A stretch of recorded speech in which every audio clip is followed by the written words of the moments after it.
চলছে লাইভ অনুষ্ঠান, হঠাৎ রেগে টেলিভিশন ভাঙলেন উপস্থাপক। এমন অদ্ভুত কাণ্ডে হতবাক অতিথিরা। মুহূর্তেই অনাকাঙ্ক্ষিত ঘটনাটি ভাইরাল হয়ে পড়ে নেট দুনিয়ায়।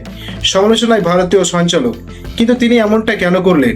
এর কারণ ঋষভ পান্তের বাজে ব্যাটিং। আইপিএলের ইতিহাসের সবচেয়ে দামি ক্রিকেটার তিনি। 27 কোটি রুপিতে পান্থকে দলে নিয়েছে সুপার জায়ান্ট। দলটির অধিনায়কত্ব করছেন তিনি, কিন্তু টাকার বিচারে পারফর্ম করতে ব্যর্থ হচ্ছেন ভারতীয় উইকেট কিপার এই ব্যাটার।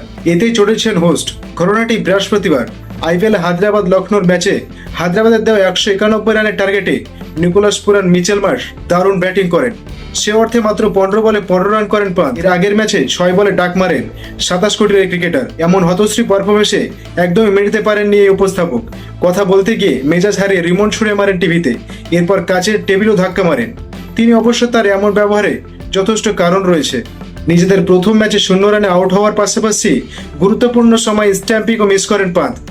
শেষ পর্যন্ত 1 উইকেটে ম্যাচটা হারে লখনৌ। সঙ্গে দ্বিতীয় ম্যাচও বলার মতো তেমন কিছু করতে পারেনি পান্থ। তাই কথা বলতে গিয়ে উপস্থাপক বলেন, সে আর কত সুযোগ পাবে? যতই সুযোগ পাচ্ছে তা নষ্ট করছে। পান্থের ওপর ভরসা করে একদমই উচিত হবে না।